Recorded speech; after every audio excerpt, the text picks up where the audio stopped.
It's C-Doc again. Hey, party people in the place to be. It is Tuesday night, and it's C-Doc again, and I look like I'm a little out of focus. Man, tell you what, gotta get this stuff right. I'm not gonna worry about it right now. You can see me enough. Anyway, welcome to the show. As always, we're gonna have some fun tonight, talking hip hop stuff, because that's what we do. Backwurst in the house, but I don't do this alone because it would be awfully boring if I did. So I brought along the friends. First up, she got her start in classic rap radio. Our lady from the heyday of K-Day, Jennifer O. Jenny. It would be awfully boring if you did. Oh, Yep. Man, you know what's happening? What's happening, JOJ? Not a whole heck of a lot. As per usual, things are thinking. Things are thinking. All right, Mm-hmm. that's what's up. It's good that things are thinking. They're doing the damn thing. Yep. Yeah, doing the damn thing. Mm-hmm. Also joining us tonight is a podcaster who has an excellent show in his own right. One of the hosts and founders of People's Distinctive Travels, coming from New Jerusalem, ladies and gentlemen, Ultra Mag 7. I'm back on the Rapty Rap Show. Back on the Rappity Rap The Show. Rapty Rap Show. The Rapty Rap Show on WRMS. Oh, God. Love that album. Oh, Yeah. love that album.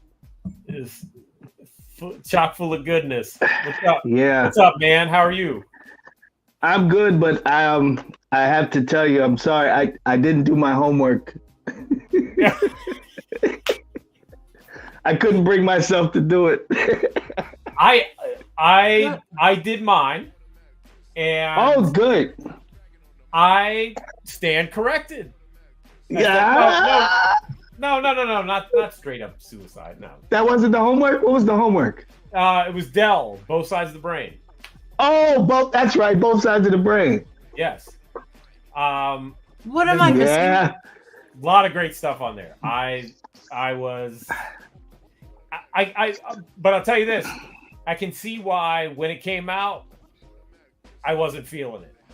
Like, I understand it now, but I think my palate has expanded, and now I'm just like, oh, there's some really good Sounds stuff painful. on there. Yeah. So So let's cue Jennifer in. So This is after the show the other night. this is the Last after week. Last party. week. yeah. So Yeah, the after me, party. Doc, and Flatline were talking about albums that I guess we didn't necessarily feel. Right. And my I homework remember was that part. I was my homework ignoring was you. this.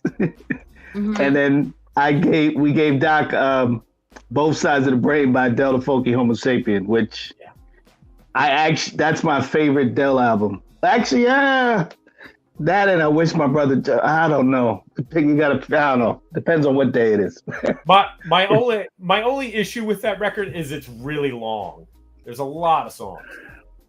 So It's a lot of songs, and I think the only song I really don't like is Super Fiend. That's probably the only one I don't really like. okay. Super Fiend. Yeah, it's funny too because it made me think of if you ever listen to Dante Ross on the What Had Happened Was podcast. Yep. When he talks about Del and he talks about his second album. Yes. And he talks about how there were no hooks, there were no choruses, and it was an MC kind of album.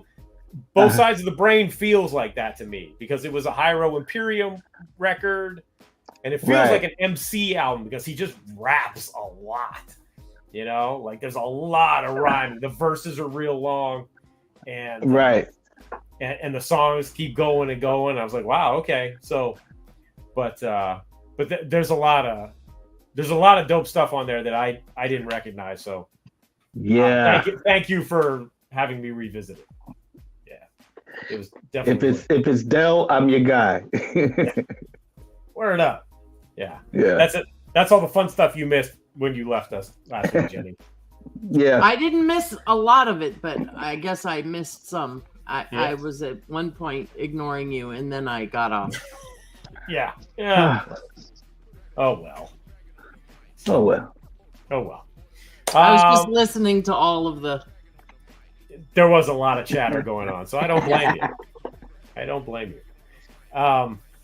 Yeah, so Flatline is not joining us tonight. He's a little bit under the weather. Hope he feels better.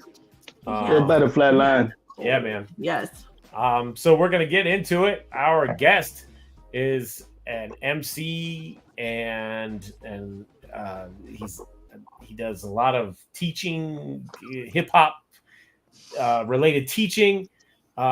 He was the founder of the group Zimbabwe Legit, which was the first African group signed to an American major label, hip hop group signed to a major American label, which was deserves, Hollywood Basic, which I really want to talk about. And I'm gonna stop with my crappy introduction and just bring him on. So, ladies and gentlemen, please welcome to the show, Dumi Right. There he is. Blurry, but there he is. Why I'm blurry and not in focus over here. What's going on? It wants to highlight the graph behind you. Yeah. Oh, is that that's what it's doing? No, I don't know why it's doing that. Could be. Wow, why is it doing that? C-Dot came over there and adjusted the adjusted the focus. I didn't adjust mine, but So, well, we can get an impression of you, sir. Hopefully you'll get in focus. Yeah, hopefully this camera figures out what it's doing. How are things? Now everything is blurry. Nah, just kidding. Nah, everything is cool, man. Like real positive developments through the course of towards the end of the year, so that's always good. Like I feel like we're ending off strong. So things are cool.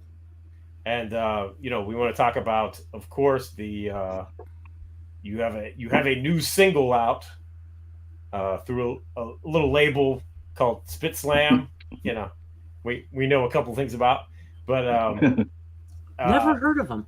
Yeah, but let's talk about the single because it had a very well. First off, it has a pretty impressive roster of guest spots on it, but also, it has a very important purpose as far as Hip Hop 50 goes. So let's so the single, and I'm still trying to figure out is it the light? Something the camera's not picking it up, but the single Life Is What You Make It, real dope and real timely, because it is, like you said, a celebration, an homage to hip hop, an homage to the greats, a celebration of the greats. And as the line in the song says, flowers have to be given to the OGs, you know what I mean? And we always talk about give people flowers while they're still living. And it actually was born out of an idea, concept I had called No Guarantees, which is kind of the subtitle of the song, which is you're not guaranteed tomorrow. So, let people know that you appreciate them while they're living. And so that was kind of the concept and idea behind the song.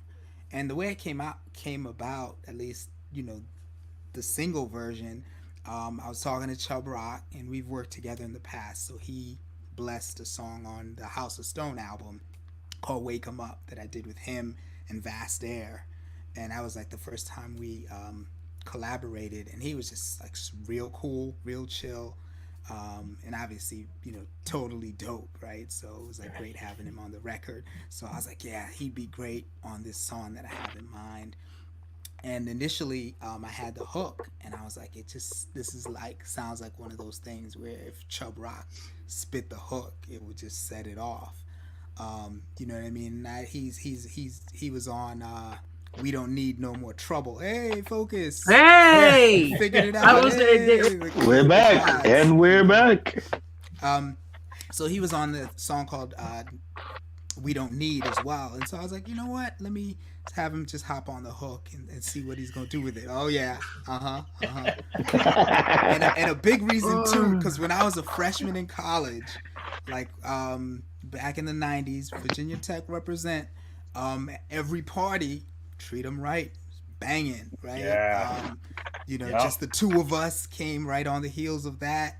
All kinds of stuff. Obviously, Back to the Grill Again was popping off, and so always been like a huge fan. So it was like, yeah, I really need to get him down on it. And then this is where I was going with all of that. So told him what the hook was, and he was essentially going to say the hook. I had the verses or whatever, and I was going to see about who else I wanted to get on the track. And when I hit him up, he was like, yo, I've been mad busy. Like, remind me can you resend me the stuff we're doing? And we talked through it, and he was like, oh, okay, yeah. And he was like, yeah, and it's the 50th anniversary of hip hop. And he was talking about the travels and shows he was doing. So I was like, oh yeah, cool. And so I was like, yeah, let me go ahead and send this over to you. He's like, yeah, send it over to me. I'll knock it out today. And I was like, oh, word, okay. So, send him a reminder like, yeah, here was what we talked about. We just had a phone call and just talked for, a good amount of time about the concept. Later that afternoon, he sent me back the hook, which he rewrote. So the hook that's on the single, he came up with based on what we had just talked about, with paying tribute and like, yo, you got to give him flowers and everything. So it's almost like he took all those notes and was like, okay, I'm going to synthesize dope hook right now. Right. Generating, bow. And then he's like, oh yeah, and by the way, I did a verse too. So, if you're feeling it, you can run with it. I'm like, oh my God, my feeling this joint is crazy. Right?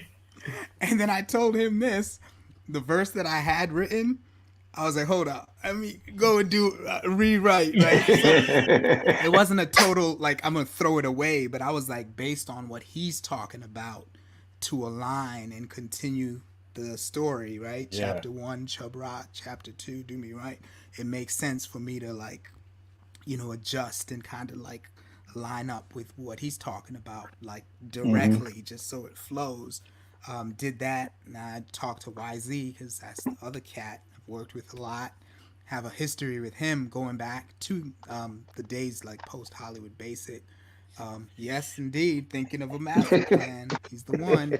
And if you pull out The Ghetto's Been Good to Me, then we I wish I had it. I don't have it. I've got it, but it's over there. I'm not gonna go get it. Right. But I'm from Jersey, so I'm a big YZ fan. Yes, indeed. And so when I hit up YZ, he was like, "Don't leave without me.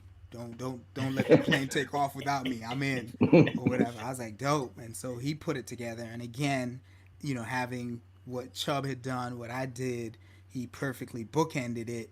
With a tribute to all of the fallen greats. Chubb Rock talks about all the greats that started it, influences that he had coming up and people that he worked with. I brought it to, my background growing up in Africa and seeing all this stuff unfold. And obviously it was interesting hearing his verse too, because the people he was talking about, Hitman Howie T, Melly Mel's verse, Drug Me, and all that stuff. And I was like, same here, I feel the same way. And so I was like, yeah, if we're that locked in and if things just fell into place, so perfectly, like people are definitely going to relate because it's kind of a hip hop story, a story of a true hip hop head coming up and what the influences were and the perspective. So was really happy. And then of course, the maestro, C-Doc, got to shout him out because he cooked up a banger, which ended up being the main version to just kind of perfectly, sit behind as the soundscape for it all and brought it all together. And then as far as the horn lines on it, the horn riffs, which I really love, there's this cat that I've been trying to work with for mad years. He's a cat in the DC area, director of like the Capitol Jazz Cruise. He teaches trumpet at UDC and does a whole lot of other stuff. Dre King and his cousin and I worked together, and his cousin was like, yo, you need to hook up with my man Dre King. He produces beats. He's a hip hop head, he's a jazz head. He's got some real cool stuff cooking. You should hook up. And we've been talking and missing each other for like years, like trying to get it together. And I hit him up for this, and I was like, yo, it's time. what you want? What you want to do?" He was like, "Well, what you want? What are you trying to hear?" And so we talked through kind of what I was envisioning and kind of some influences and kind of what it should sound like. He sent me a couple things, and I was like, "Okay, yeah, that's the one. Yeah, let's go with that direction." And so he blew it out, and C Dot cooked it up and put it all together. Man, he gave us a lot of stuff to work with too. Yeah, I mean, like sure. I was like, he really took it and kind of riffed on it. Yeah. You know what? I was really surprised. Real quick about the version we ended up doing, because when you told me about the song, because it was one of the last songs we had gotten to with the record, you were like, "Oh, I can't wait for you to hear the song," and you sent it over, the other version of it, and so I thought that's what we were just going with. I was like, "Oh, okay, here we go," and they're like, "Hey, you want to take a crack at it?" I was like, "Oh, sure." And then you were like, "Yeah, this is it." I was like, "Oh, okay." So you kind of surprised me with it too. And it was, I think it was because, like I said, since it turned into a new song over the Yeah. evolution of it, I almost like heard like another dimension we needed to open up. Right? It was almost like the transformation was almost complete, and we just needed to lay Right. something. And then, of course, I've been chasing Chuck for like mad years, right? Like I was in Syracuse in 1987 visiting my sister coming over from Africa, and I heard on the radio, Syracuse radio, they were like, "Yo, it's such and such a record store," which I had no idea where it was. I'm like probably 17 at the time, six. I can't even put the math together, but younger than that, 15 or 14. Public Enemy is gonna be at such and such a record store and wherever in Syracuse. And of course, I'm like teenage kid or whatever, and I'm like, with the older folks, my aunts and my sister and everything. And it was like, this the record store? Like, which record store? Who's gonna be there? What's happening? And so, long story short, that never happened. I'm like, man, I was telling everyone in Zimbabwe, I was this close to getting to meet Public Enemy in the flesh. It never happened. Fast forward to when we were on Hollywood Basic, and actually we're doing stuff. Ran into Chuck D and we're like, "Oh yeah, we're from Zimbabwe. We used to listen to your stuff." He's like, "Oh, cool, cool, cool." A couple years later, we'd run into each other and we trade emails and we communicate, and we always like, "Yeah, yeah, yeah." And then we saw him at the Knitting Factory at a show I was doing with YZ, Mike G. We were a super group, call ourselves the Great Minds. My brother Akim. Wow. And Stetsasonic was headlining the show, and People Under the Stairs were on the bill as well. Really? And then it was funny because everybody was in the house. Like, Keith Murray rolled up, Chip Fu rolled up, Wow. Chuck D rolled through. It was just like who's who of hip hop was just like in the crowd or whatever. And I think Keith Murray just hopped on stage. Wasn't supposed to perform that night, but rocked a couple songs. Who's gonna say no, right? Greg Nice was in the house just like crazy or whatever. And so we ran to Chuck again, and we filmed like a drop, and he was like, "Yo, Zimbabwe legit. Y'all are like one of the first." And his famous line he said was like, "You can't do your thing if your thing ain't the right thing." And I was like, "Yo, we need to do some work. Like we need to." So we, off and on in touch, and ran into him like I think a year ago maybe at the African Museum of African American History in DC. Yeah. They were having a hip hop block party. He was speaking, Bun B, Roxanne Shante, a bunch of other people, and ran into him, and he was like, "Yo, let me know if there's anything I can do for you." And, we chopped it up for a little while. So when I did this song, I was like, again, it's time, right? Like, assemble, Avengers assemble. Like, we gotta make it right. Like, this is the vehicle, right? This is the moment. And so like capturing that and lightning in a bottle is super special. Yeah. Yeah, man. It's great, and it's one of those joints that really, because of the way you guys approach the lyrics and the story you tell, it's like it's so perfect for Hip Hop 50. I mean, there's been a lot with Hip Hop 50, but man, it really nails the concept home of like, yeah, there's this, but don't forget this, because this is so important. If it wasn't for this, the rest of it wouldn't be here. Right. You know? So So yeah, salute to you on that. And then in your verse, you talk about growing up and getting into hip hop in Africa, in Zimbabwe, and what was it like? How did the music, how did it get there? When did it get there? When did you first get into it? I'm really curious about that. Yeah. And it's funny because like my superhero or supervillain origin story, depending who you're talking to, um, really started like a lot of people, as I came to find out later, because I started out dancing. I'll never forget my oldest brother, and I'm gonna shout him out a couple times. Mandla, which means power, but he went by Fu Manchu, and he was like a DJ, which back in the '80s in Zimbabwe was like a revolutionary thing, that he would Yeah. be hosting parties and putting on events and hosting dance competitions. So more on that later, but uh, he had tons of music and he was into jazz, he was into funk, and then he'd also, enlighten us and share hip hop with us. But initially started out dancing because he'd managed a group that did electric boogaloo, and they're like one of the first and most notable electric boogaloo groups because it was new and they were like on the forefront of the scene. And so he was managing them in addition to like doing his DJ work. And so we go to like rehearsals and see the guys doing the moves and everything, and dancing to like Tyrone Brunson, the Smurf, or whatever those joints were, those type of joints or whatever, Yeah. and essentially popping and locking. And so he got us into that, and actually, so I think I was probably like sixth grade, I think it was. Entered a dance contest or whatever, doing my best electric boogaloo or whatever. I can't really demonstrate on here, but if I still got it. But entered this contest, and it was crazy, right? Because I'm in sixth grade. I think they actually had to get permission to be like, yo, it's a adult venue, whatever, and there's alcohol, but this kid's gonna rock, and he's here with supervision or whatever. So entered the contest and came second. Didn't come first, came second or whatever. But of course, the story was like this sixth grade kid rocked the house or whatever. So I got my picture on the front page of the newspaper. And one, I was Wow. kind of like, well, I like this, and I was at school and everyone's like, oh, we've got a copy of the newspaper of you in it, whatever, and all this stuff. But I was kind of like doing what I loved and enjoyed and seeing the reception and the response. And so kept doing that, dancing. We eventually had like a b-boy breakdance crew, and we're doing all of that.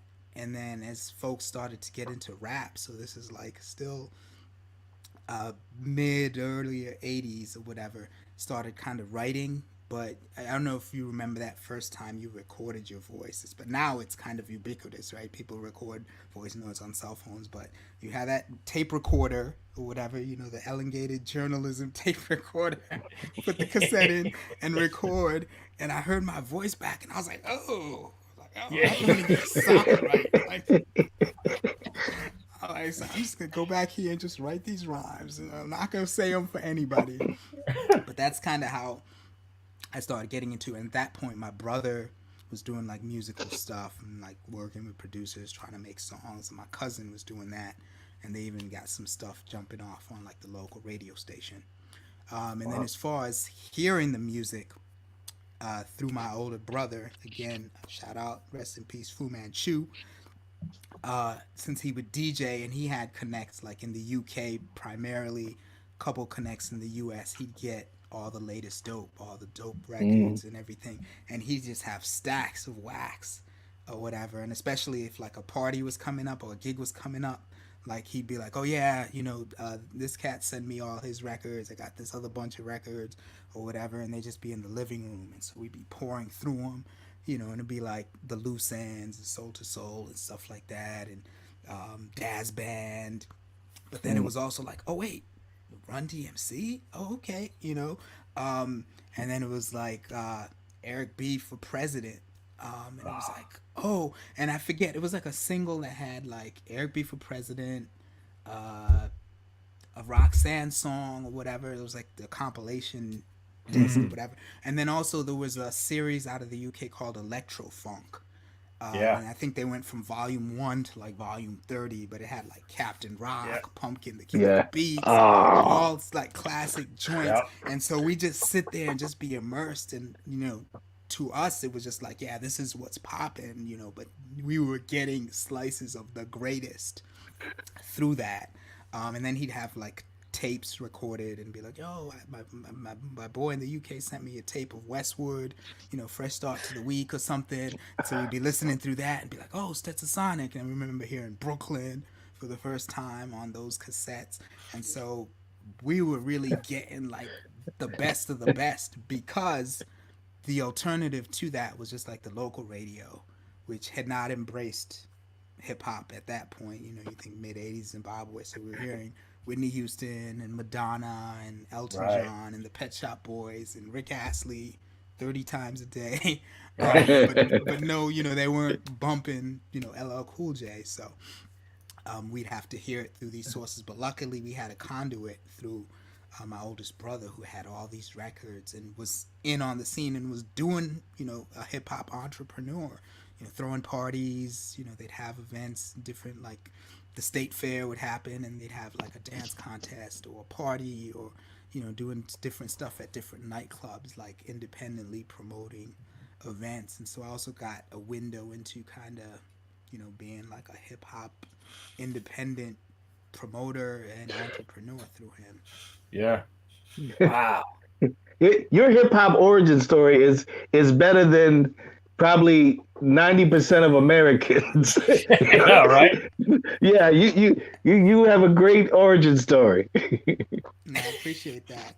And the funny thing, and I'll just say this like a quick 30-second thing, but like when we was breakdance, like when we first got the intro into that world, again, like you wouldn't necessarily see it on the TV or whatever. Or if you did, like I remember Gladys Knight and the Pips' Love Overboard. I think it's Love Overboard. No, Save the Overtime for Me.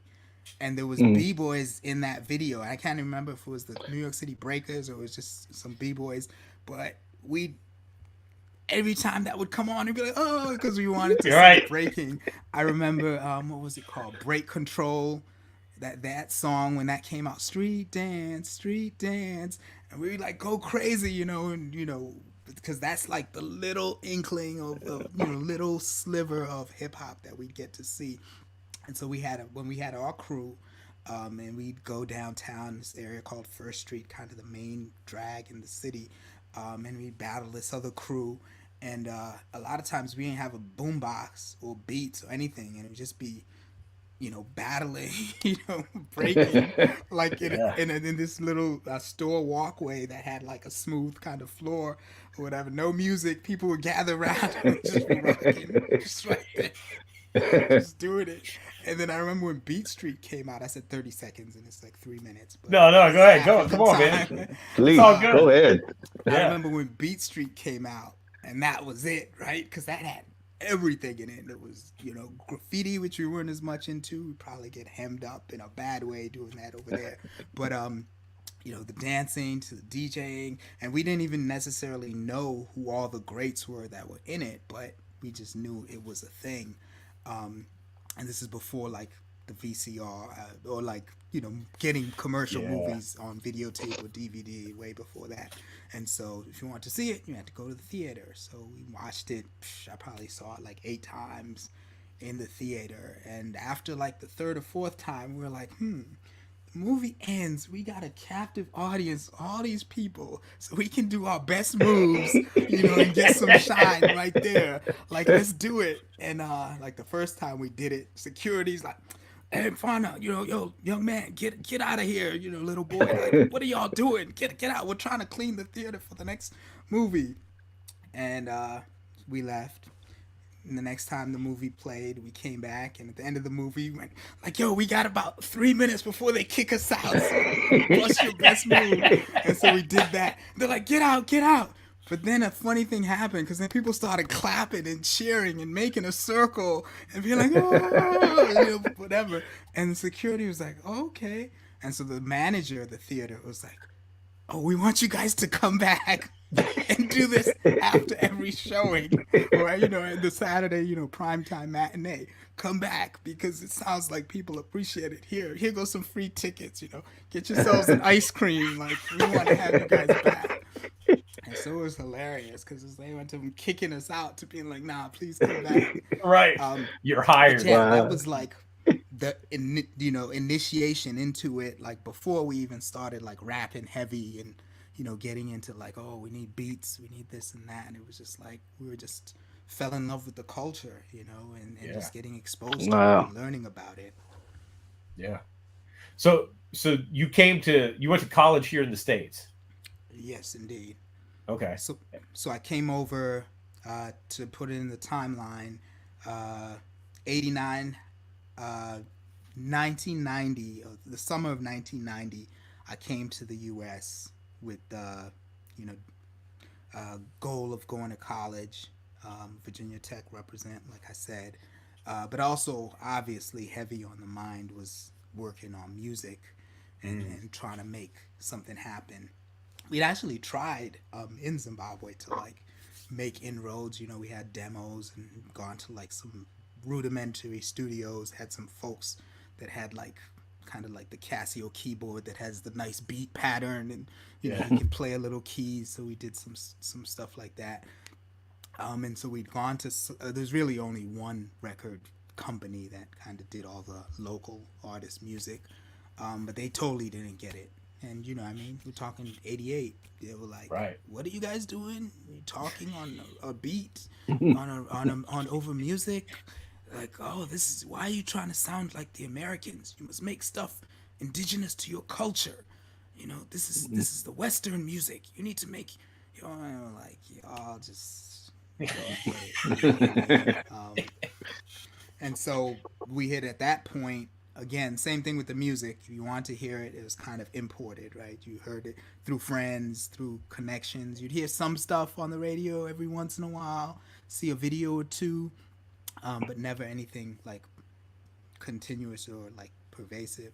And same thing with magazines. Like I think there was a Office U.S. Information Service, and they used to have like Sports Illustrated and like Blues and Soul. And so we'd flip through that and be like, oh, what's the latest in the music and in the sports world and what's happening in the music world. And then same thing through friends, cousins, whatever, we got exposed to the Source magazine, and so that was kind of like how that whole connection came. So by the time we came to the US, we were like on the hunt, trying to get things jumping off. Right. So okay, so you're at college in Virginia. How does the connect with Hollywood Basic happen? Yep.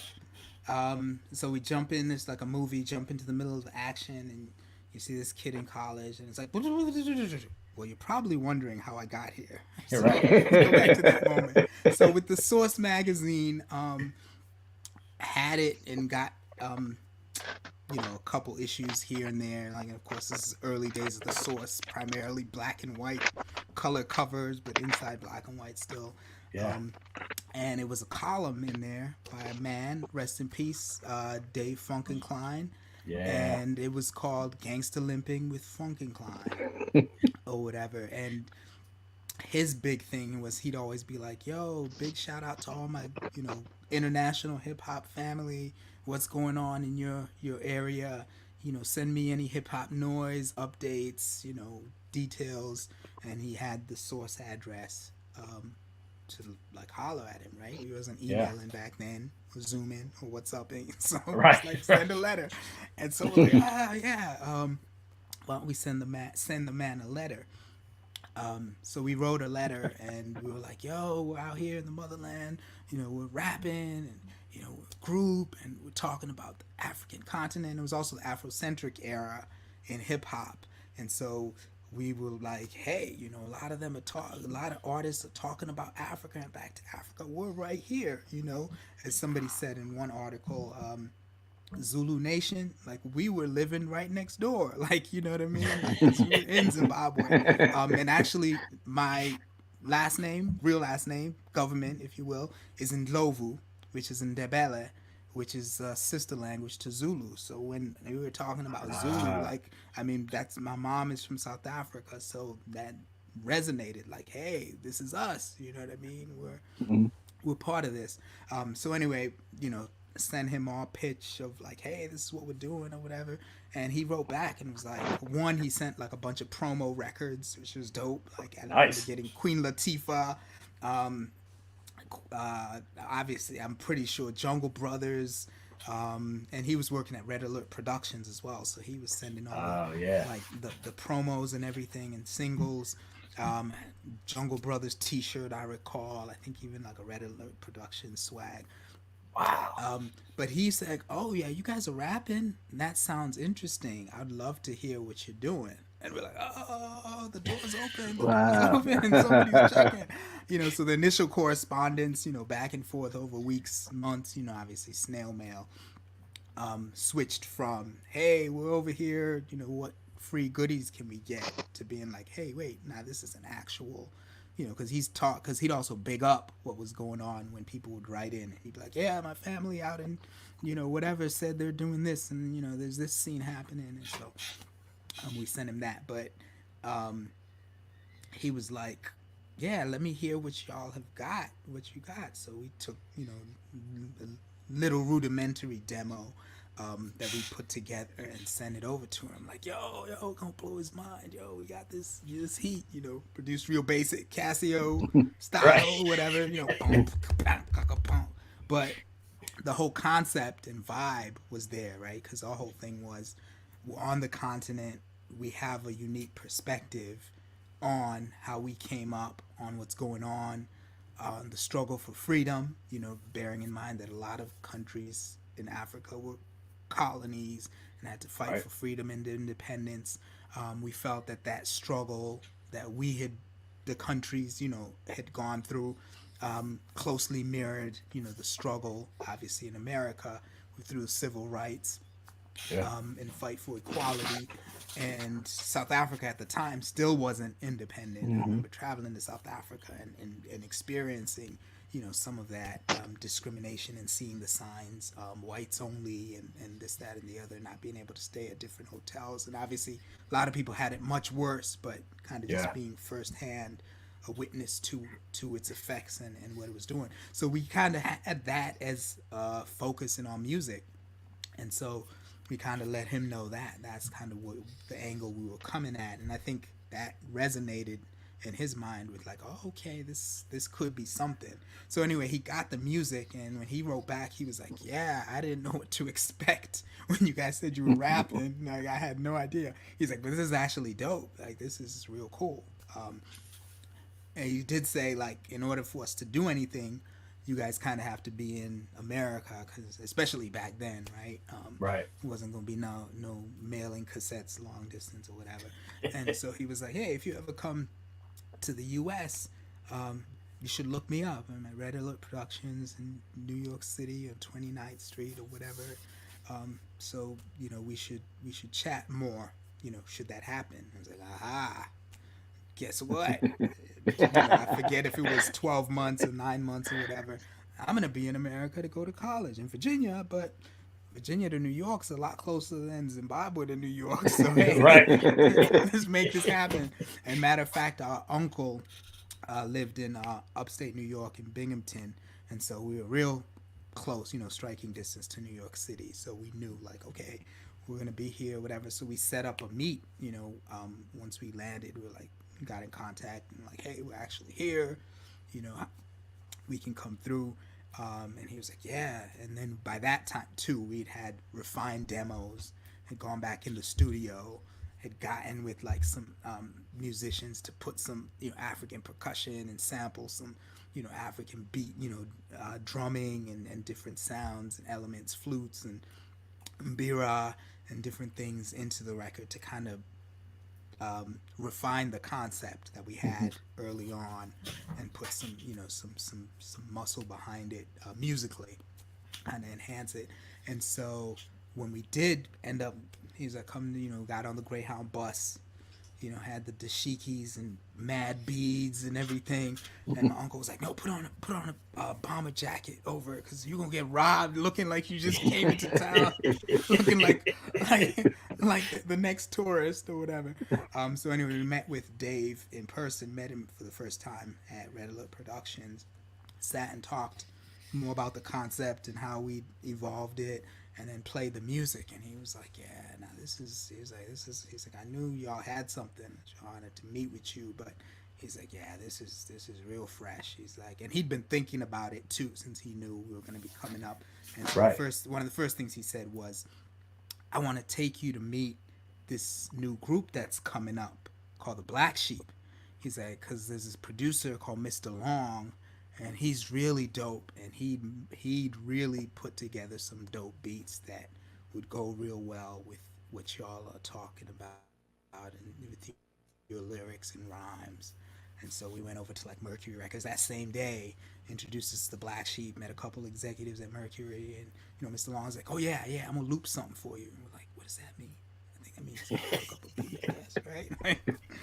He's like, "Yeah, nah, I got something for y'all," or whatever.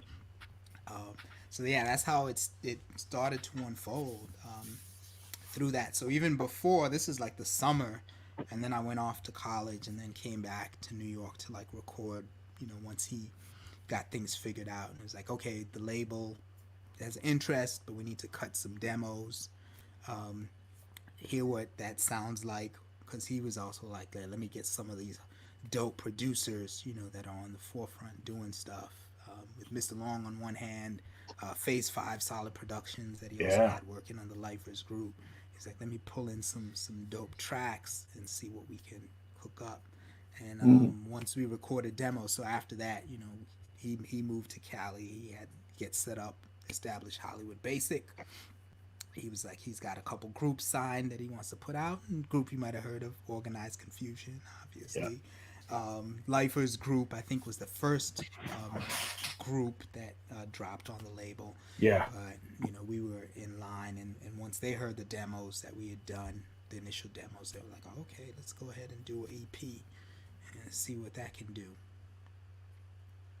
So yeah, you had Phase 5, Mr. Long, and then you got a remix by DJ Shadow. Shadow. For sure.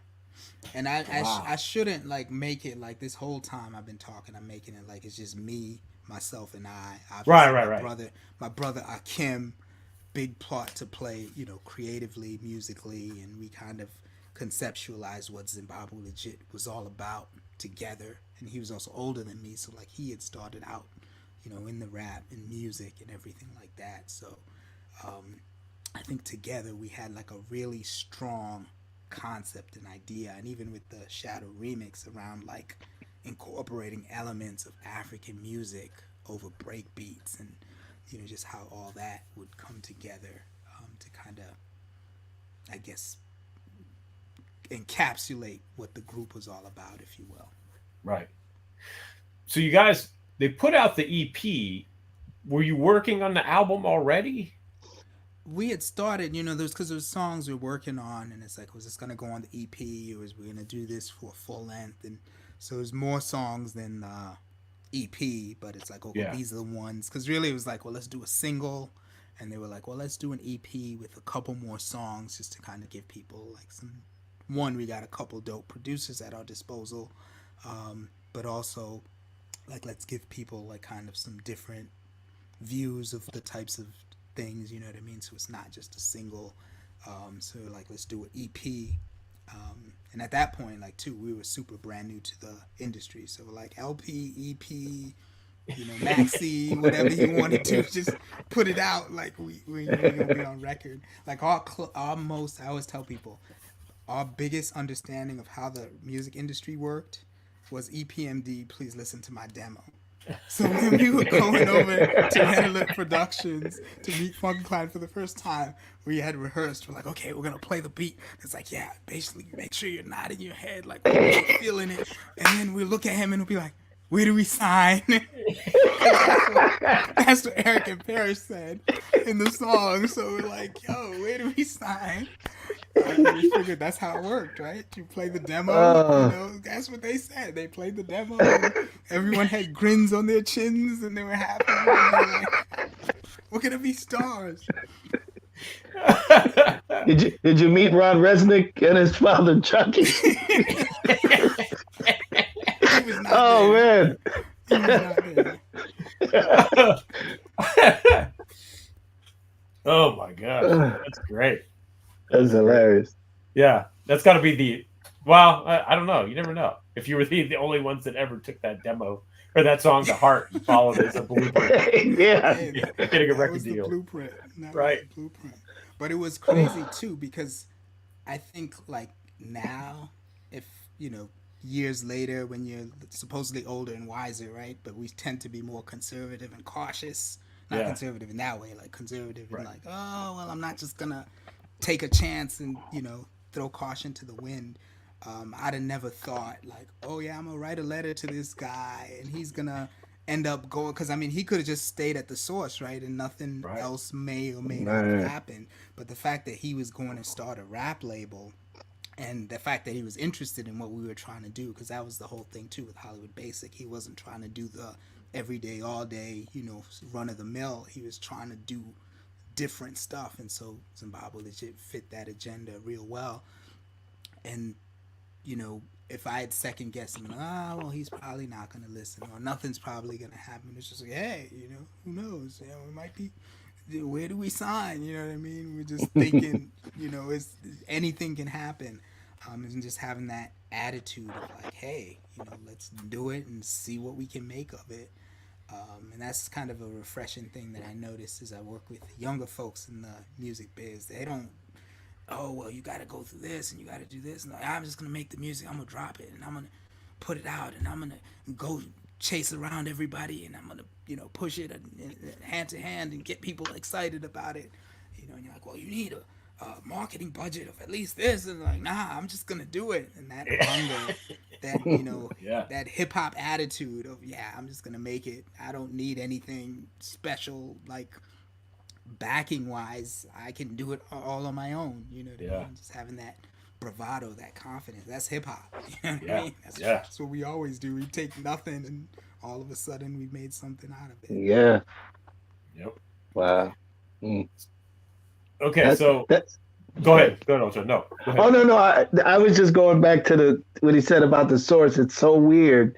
In my Instagram story today, I had a letter printed in the source in the December 1990 issue. So I just took a picture of it and put it up. So when he's talking about that, like writing to the source and all that type of stuff, that's like, that was, that's weird. Like, that you got straight to the funk incline. That's, wow. That's amazing. Yeah. And like, as we were talking initially, and I can't remember if this was, I think this was probably when we had come back to New York to record demos for the label. He was obviously in good, with the source having been a writer there, and he had talked to them and talked to John Schechter about like, hey, why don't we get these guys to write up a story about the view of hip-hop in Africa, hip-hop in Zimbabwe, and what it's like and how they came up. Probably shared a couple of the stories I was just telling y'all, but mainly talking about like the industry and like how we did shows, how was there a place to release music, what the reception was like, what the fan base was like. So we wrote, and I still have it. It's like, I think April of 92, Cool J on the cover. There's an article called Straight Outta Zimbabwe that we were talking about. And, speaking about industry and knowledge, like literally we were in Harlem staying with somebody and the source was like, yeah, we need a photo of you guys. And we ain't had no, music related photos, of ourselves. Again, not the digital era. I can't just be like, boom, let's take a selfie. So it was one of those photographers on the street or whatever. He had like the sign behind him or whatever. I was wearing some weird like red Knickerbocker shorts or whatever. We just took a picture, and that was our picture that went in the source or whatever, looking all crazy. My socks pulled all the way up, like crazy, and that was our press photo. Then they were like, "Do you have any photos from Zimbabwe from like shows?" Which we didn't, but we did have some pictures of us at the house with our boys going like this and standing out in the backyard. So that was the picture that went in the magazine. It was crazy, but it's like I look back at it now and I'm like, it wasn't just like a little column, like it was like a 2-page article. Yeah. And then what's his name? Is it Leroy Jones that did the cartoons in the back? That always do the Let me look. Yeah. I was Davis. just gonna say we had this whole conversation ages ago. Yeah. Leroy Davis. Leroy Davis. Davis, that's what it is. But I just recently connected with him on Instagram. He did like a picture of 2 guys in dashikis holding microphones, and then there's a dude in a suit in the corner like unplugging the mics or whatever, and that was like the little cartoon. It was like I remember that. Yeah, I remember and that. I asked him about it, and he's like, "Well, I had no reference picture of y'all, so I just drew some people like some African b-boys or whatever, African MCs getting down." Oh man, that's crazy. So how was the? I know it wasn't very long. How was the time at Hollywood Basic? Now it was super interesting. Like it was like a whirlwind. And Yeah. again, not even knowing, you know what I mean, like cycles or whatever. We kind of just were in it and just like whatever happens type thing. Not really, knowing the ins and out of everything. But I say it was mad interesting because like one of the first things we did, we had a album listening release party thing in LA. So they flew us out to LA, which is of course real cool. Being a college kid, flying out to LA to go do a album listening party. Billboard was there, took a picture. So like April 18th, I think 91 or whatever. It's just interesting because that's the Independence Day in Zimbabwe.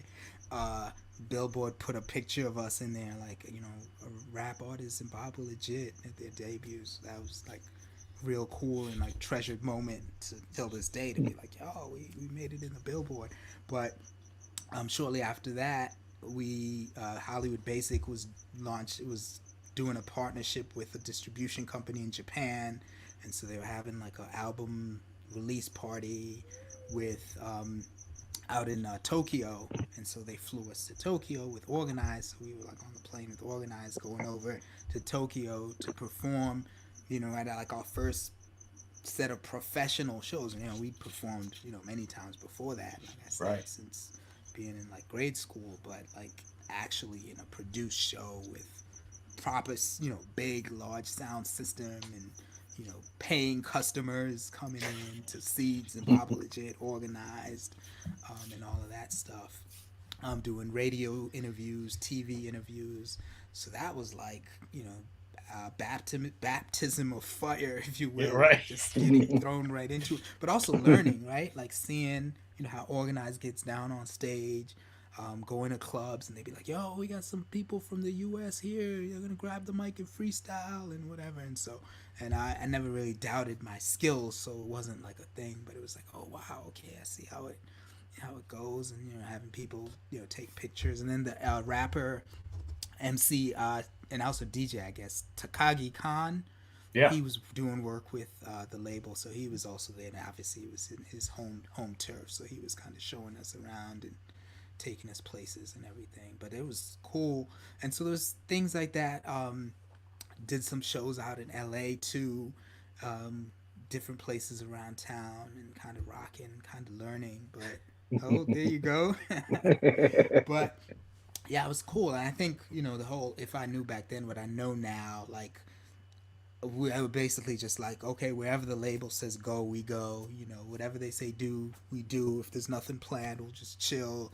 We weren't really thinking like, oh yeah, let's network and like let's get numbers and like, oh, let's we do a show with folks, and then that would be that. We wouldn't be like, oh yeah, let's connect, let's continue to build, because we kind of just figured, oh yeah, the label will handle that. Like radio, I remember people being like, oh yeah, where can we get the record? And be like, oh yeah, it's Hollywood Basic. And DJs be like, yeah, just contact them and they'll get it to you. And whatever else, we didn't really think about that independent hustle. Even though you're on a label, like, you still have to, like, push and make roads, because again, as witness, the label ain't gonna be there forever, so you gotta set up stuff on your own.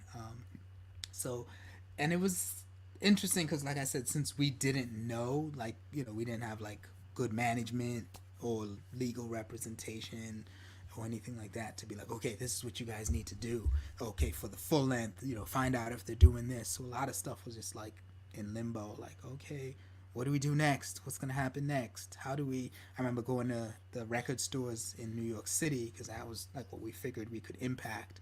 Be like, do y'all have Zimbabwe legit? Like Tower Records on Broadway, in the Lower East, off by NYU,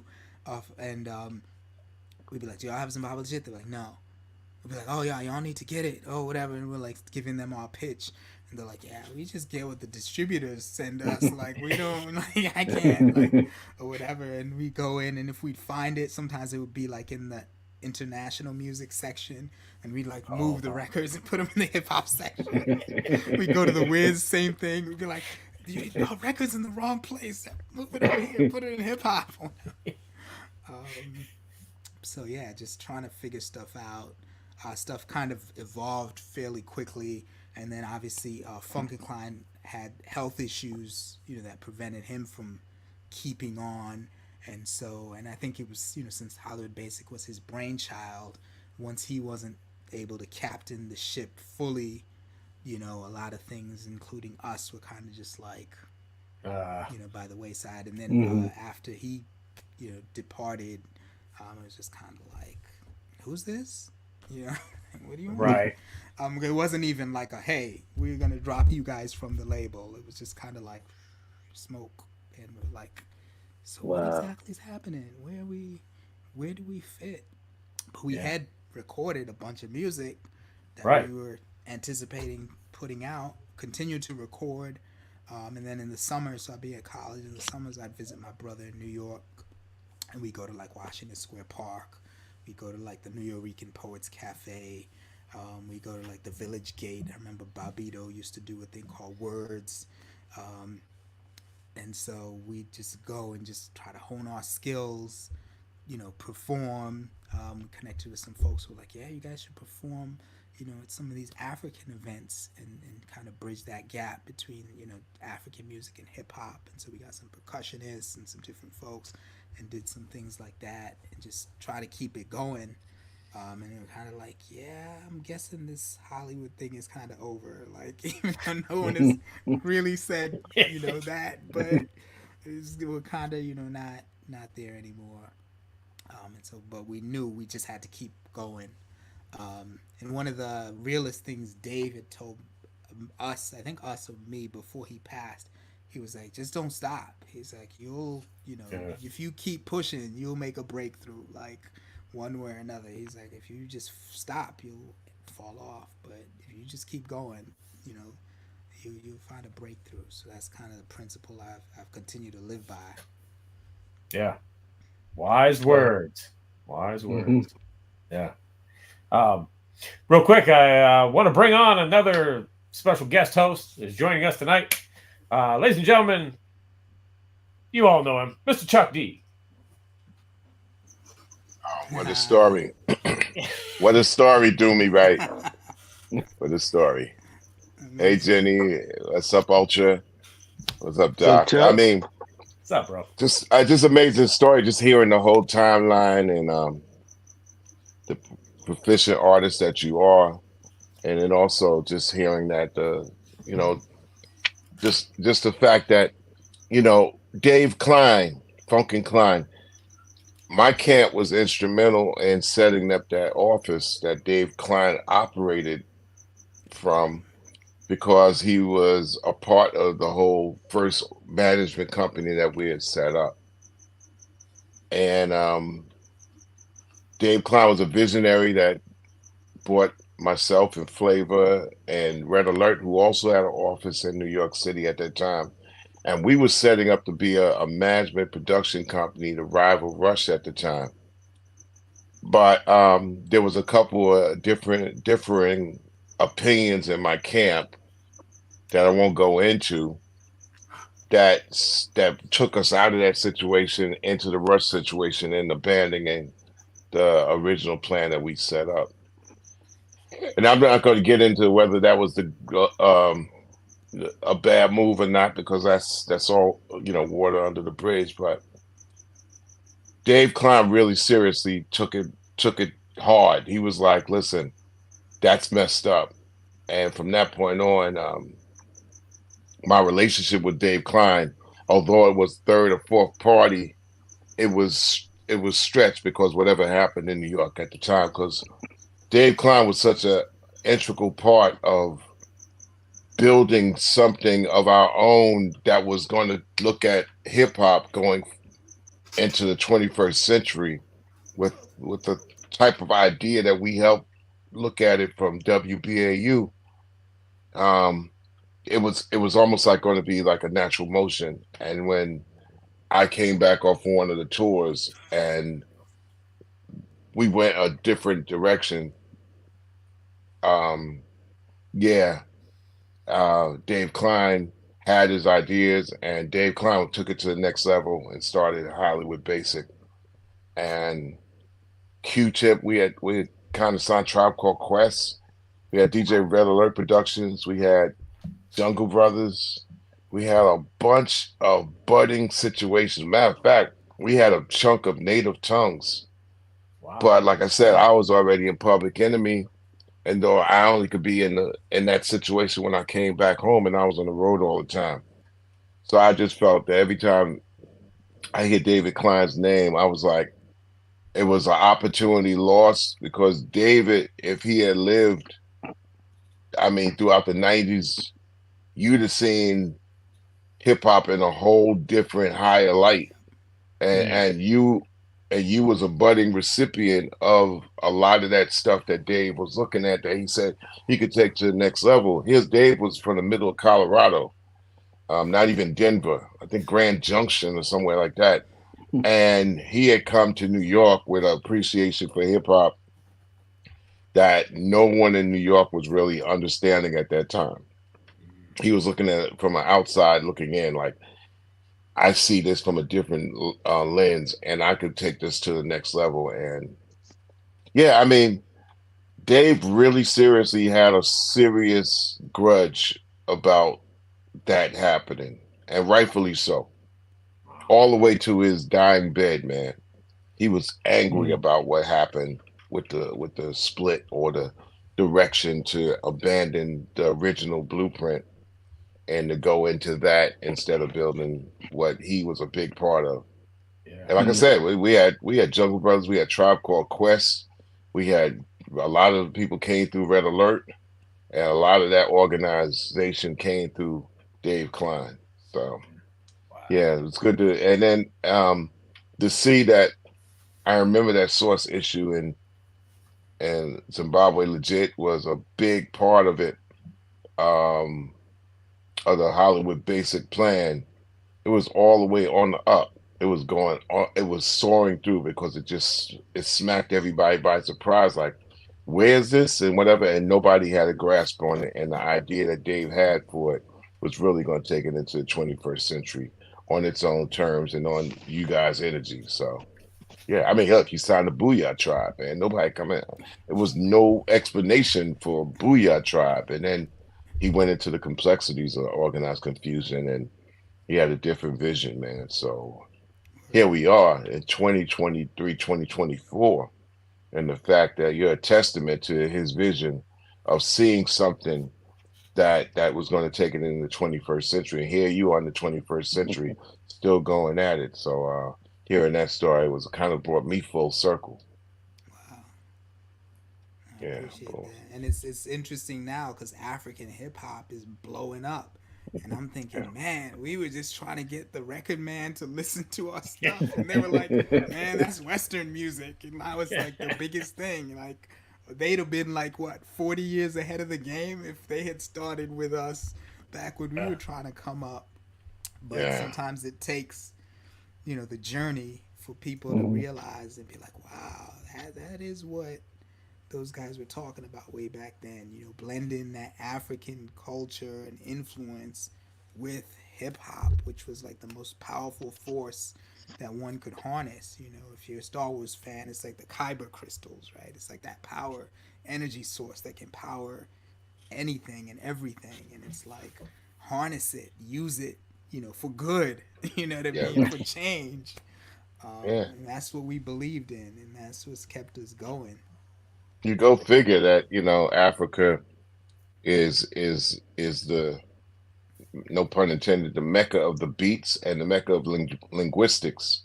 You have so many tongues, like, you know, the fact that you're for South Africa and Zimbabwe, and y'all got the, you know, the whole Mary Makeba clicking thing down in the middle of the rhymes. I was like, oh my God. And the most rhymingest city and town I've ever been to in my life is Cape Town. Even more than Joburg. It's like they're coming out of the womb in Cape Town, spitting verses and rhymes. But also I feel that there had been some following of watching you guys make inroads way back and then getting a sniff of that and going right back into inspiring whatever MC could get on any information out of whoever comes out of wherever to go over there and do something. You've inspired a lot of careers just on that, just with the name, you know. So yeah, it's just interesting how things come full circle here in your story, man. And I'm proud to, as a broadcaster, I would tell you this before, many years on the You Don't Stop radio show and rap station, I would see different, you know, year inclinations of Zimbabwe was legit, and then Dumi write songs that we would play. And I was like, oh, damn, my man is still there. And, you know, these are radio shows I'm doing in 2010, 2013, 2008, you know, and that's always been a constant. And then meeting you, you know, from time to time, that's been honorable too, because it's like you never change. For the better. It's like it's a great consistency, you know, and it's like, number one, it's like you don't age a bit. So I mean, nobody would know. It's like, who's this 17-year-old kid making this music? I know you get that a lot too, so Man, it's all good. I had somebody, he's a DJ Asho, and he was like talking, and we were doing an event, and he was the DJ. It was like a fundraiser, like awareness event for this or a grassroots organization, and he's DJing or whatever. And so afterwards we're talking, and I pulled out the Zimbabwe Legit Brothers from the Mother, and I was like, yeah, this record or whatever. And he's like, oh yeah, I know them. When they came out back in the early 90s, I was listening to them, and I was like, yeah, that's my record. And he's like, oh, you know them? That's your cousin? I was like, no, that's me. And he's like, no, it's not you, because this was 90s when this is way out. Back in the day. That was like, you know, 15 years, you know, whatever it was when he was talking about it or whatever. Like, that's 20 years ago, whatever. Like that, and I was like, nah, that's me. He's like, hold up, man, how is that you? So we always crack up. I'm like, yeah, Asho, that is me. Like, that is me. Wow. I'm still here. But now I gotta big you up, because Chuck, like, when I started learning, like we're talking about origin story, like learning about rap, learning how to rap, learning what it was all about, a couple of things, right? One, y'all were always dropping knowledge, and so like my man would be like, he said Chesimard, and like, who is that? Like, you know, it's like, oh, he's, you know, and it's like, power to the people, no delay. And then I remember listening to Fight the Power, and for me, you know, rhyme was, you know, like poetry, like a pattern. You know, I went to the store, I got some more, from the ceiling to the floor, I came through the door. And you said the rhythm's designed to bounce, what counts is that the rhyme's designed to fill your mind. Now that we realize, I'm like, that's like a whole new rhyme scheme. Like, it's not on the 4, it's not on the 1. It's like I'm crazy, offbeat, dyslexic, all those monstrosities that go in and happen to end up someplace. But it's not easy to follow. But I'm glad that it was inspirational for people to figure out what I did to do their thing right. Well, I'm just like, you know, I mean, I don't think I was born to be an MC or write poetry. Maybe it's just the way that my mind works, but whenever I see an MC, and such as people like yourself, and I'm just amazed. I'm not really. I kind of cancel myself out from hearing myself, so I don't know. And then also, I'm not. I'm not good at remembering what I did helping somebody before and compensate. It's just part of life. So people kind of bring memory back to my memory. I'm like, oh yeah, yeah. Oh bro, you pulled me to the side. You said da da da da da da da da da. Da. I'm like, I did. Oh, was I nice to you? Like, yeah, you were mad cool. Oh, okay. Maybe that's something to do with aging or something, man. But I'm glad nobody has come up to me and said, yo, man, you came up to me and it was my worst day, dog. So maybe I'm lucky. And the times I do, in recent times, because I always run into you and I'm like, oh, Zimbabwe legit, and like, yeah, do me right now, though. But it's always been an honor and a pleasure. And at the same time, I've been saying this for a long time about hip hop, but I expect, the results in the United States of America to be not really on it, man, today, especially people listen with their eyes. They don't, and I'm not generalizing the mass population, but it's not even like it was even 25 years ago. So when you tell the world like the future of hip hop is Africa, and I've been saying that for like forever, and they say, why? How you figure, man? I'm like, yo, man, everything is rhythmic and it's in different languages. And I've seen MCs in Africa and also African migration into South America where they're able to braid languages, create a beat, create a pattern and flow. And the things I always thought was kind of weird that would come out of my head, I've seen them in Africa, like you said, that as the rhythm designed the balance of crowds. But that to me was always Africa. It's just speaking different languages anyway, and because we're trained in the United States of America to learn half a language and just stay at that. The only thing we have is maybe to create a language out of a language, a patois out of that. But we recognize that, how hip hop and rap has really took the rhythm of language and then encapsulated the beat into a language. That's the future of hip hop, whether somebody believed it or liked it or not. And you've been at the forefront of it, whether you think so or not. Nah, I definitely appreciate that, man, for real.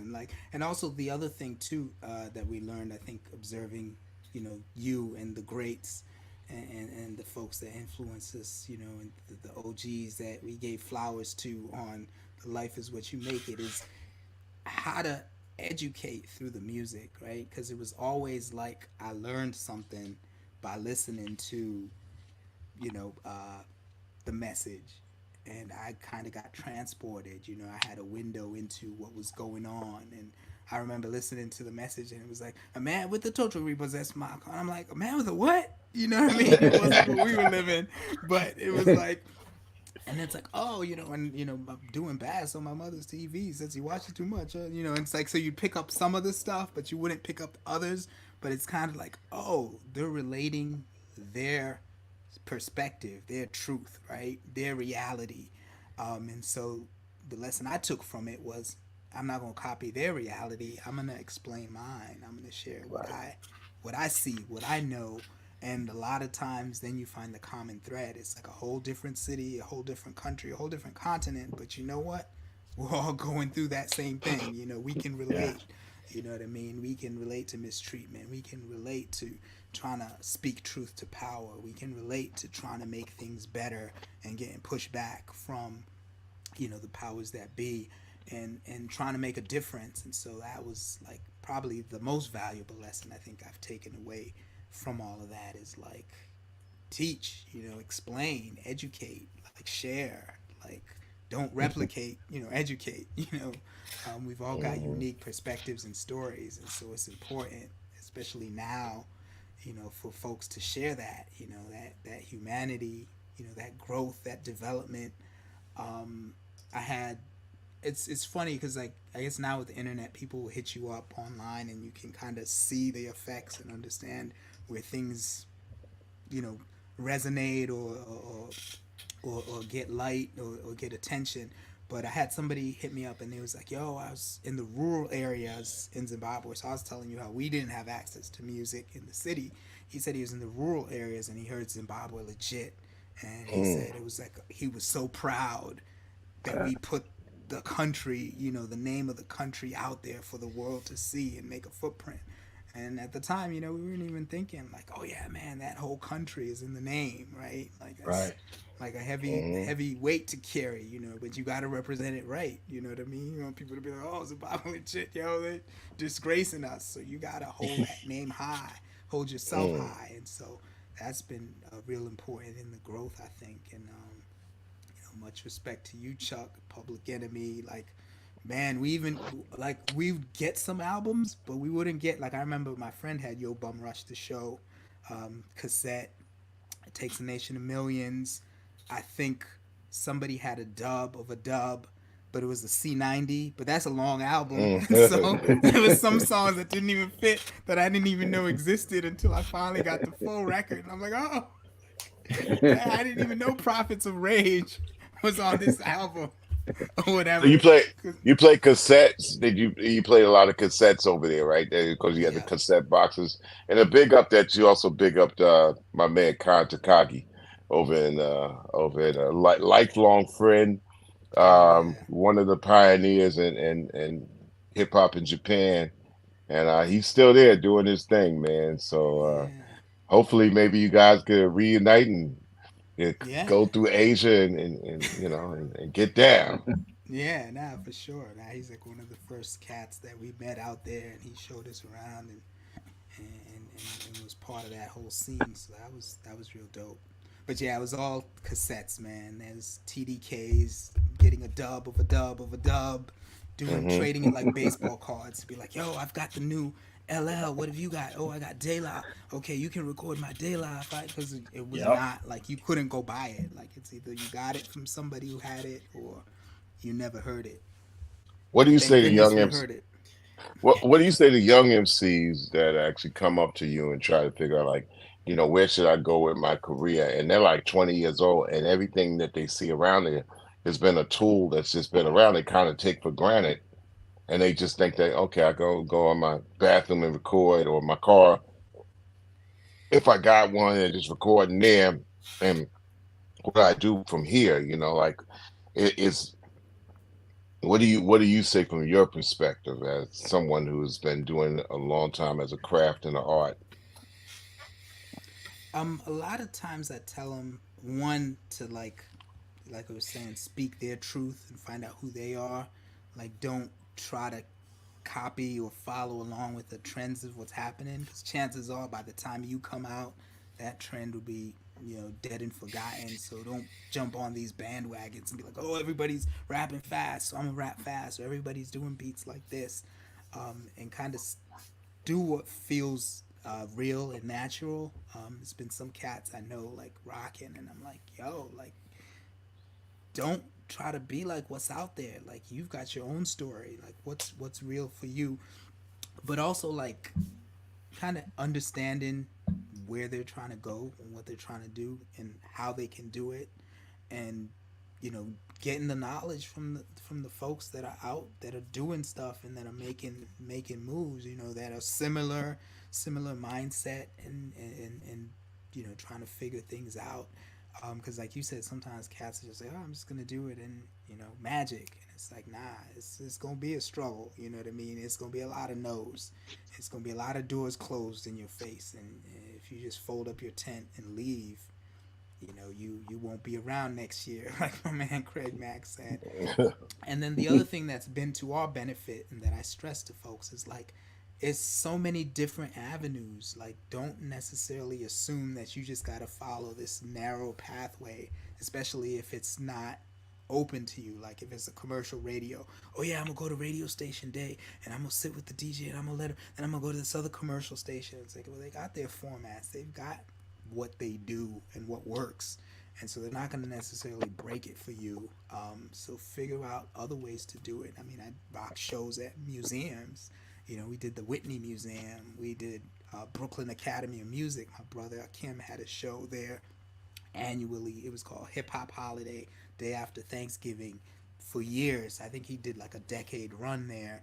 And it was like, you know, it doesn't have to be the nightclub or the spot or the same, you know what I mean? If they're not, you can do that too, but find areas that embrace it. I've also gotten into like academia, and so I tell folks too, like, hey, you know, that's like a whole other untapped, or growing, I should say, area where you can use your craft and develop things, because there's a lot of interest in hip hop and the study of hip hop and the study of music. And guess what? A lot of kids in universities, in music programs, are hip hop heads and don't necessarily get to flex that part of their skill or talent because they don't have those avenues. But I think that consistency, persistence, and staying true, because I've seen cats switch up too and be like, oh no, I'm gonna make this, you know, this bounce song. Oh yeah, this is hot, so I'm gonna make a song like that. And it's like, if that's not you, the people who listen to that type of music ain't gonna feel it. Your true fans who used to like what you did aren't gonna feel it. So you're like in this netherworld, right? You're in purgatory because you're not making music that anybody wants to hear, because it's just not real to you. But yeah, just being persistent and consistent, like, because then I think too, the people, you build up and grow what you have. Like sometimes it seems real small, and so folks are like, you know, I want the big time. You know, I want the audience with thousands. And it's like, well, to get to the thousands, you got to start with the tens and then the dozens, you know, and then the hundreds, and build it. It's not just automatically going to be overnight. And if it does, like they say, the light that shines twice as bright burns for half as long. So if it is a flash in the pan, it'll be quick, and tomorrow I'll be like, okay, that's old. You know what I mean? Because the audiences can be fickle. What sold you on C Doc's philosophy to make this like a guild of a collective of artists to actually, you know, put your art on something, and and to just be able to say, okay, here we go. Let me try this out. This is not like 19 anything. This is a 21st century way of looking at the delivery of music, art, and record. I think a big thing to me was the collaboration. Like Doc, you know, we'd be talking about the songs, right? It wouldn't just be like, oh, I'm gonna ship it to you and you ship it to me, and you know, it's kind of like hearing each other, you know what I mean, and coming together, and also, you know, being a guild and being like, oh yeah, there's this producer that I worked with, M Rock, and here's his stuff, and I listen to it and I'll be like, oh okay, yeah, I'm feeling that, and you'd be like, here's a bunch of other folks that we've worked with, what resonates, and I'm like, oh, I really like this song by this producer, and he's like, oh yeah, I'm gonna let him know. And so it's like collaborative, you know, you're not like on an island just like having somebody be like, okay, this and this, you know. It's more like, hey, let's create, let's as artists see what works, see what feels good, see what feels right. And then also not being, you know, a loner, you know what I mean, and trying to be like manager, promoter, and distributor, and marketer, and oh yeah, the artist and the producer, you know what I mean? Like, because I think as independents, a lot of times we have to wear all those hats, and you still have to do that stuff, but having like kind of a structure to be like, yo, this is a conduit, this is a vehicle, right? I'm not going on foot. I can hop in a ride and have some folks come along that have different skills and complementary skills, because I think that's kind of what a guild is, right? You got your blacksmith, and then you got, you know, the carpenter, and the different folks that have different skill sets that can bring something to the table and manifest, and okay, let's build a house, you know what I mean? And each person's expertise goes a long way in making that the best house, or the best whatever product, the best creative asset that we can be. And so I mean, I dug it, you know what I mean? I've been in different situations, I've done it different ways before, and this one seemed like, oh, okay, this kind of makes sense. Like, you know, definitely that collective mentality, stronger together, And also it also helps being collaborative because folks that know Dumi right and then folks that know M Rock get introduced to each other, right? And it's like, oh yeah, I really dig his stuff. So if he's working with him, that must be somebody I want to check out. And so I've done that across the years, and then having a situation like this, it seemed like to make like perfect sense. It kind of was like in line with that. You know, let's come together and see what we can do. You know. What was some of your best highlights of you being an independent situation? What was a highlight of that particular move for you? Like I put out an independent record and this thing happened to me that just was a unbelievable euphoric result. For me, I think so. I was working like on P&D situation, obviously label situation to independent to like trying to do P&Ds, and then when I did the record, Zimbabwe legit House of Stone. So Zimbabwe translated means houses of stone. I was frustrated because I kept trying a bunch of different things and just getting doors closed and just finding obstacles. And I was like, you know what?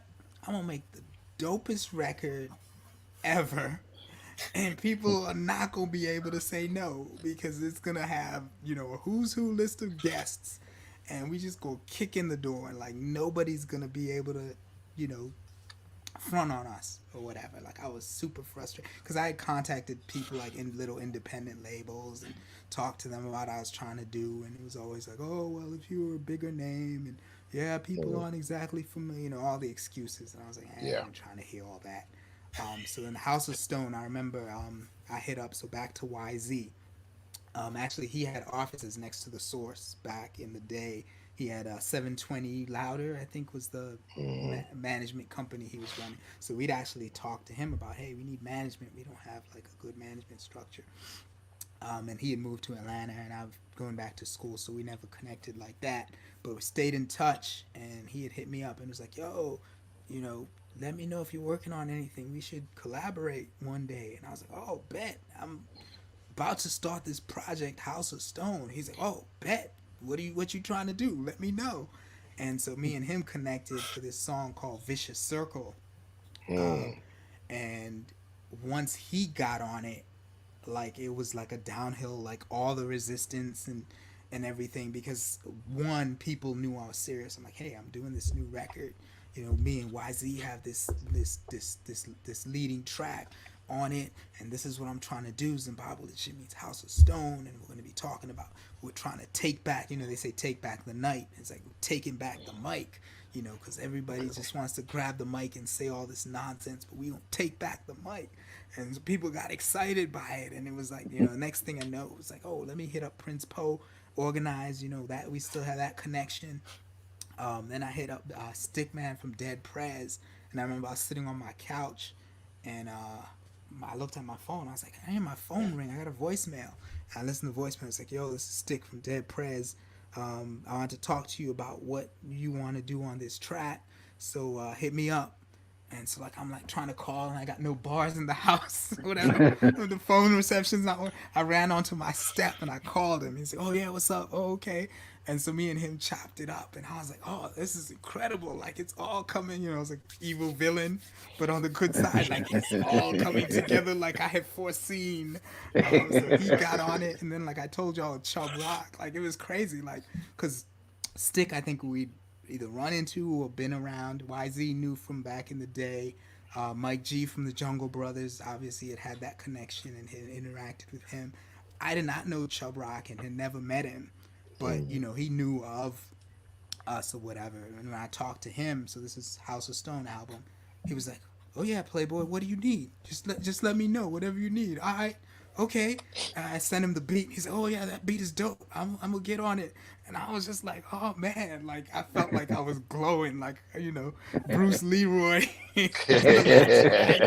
I'm like, I have tapped into ultimate power. Like, it was like NBA Jam. He's on fire.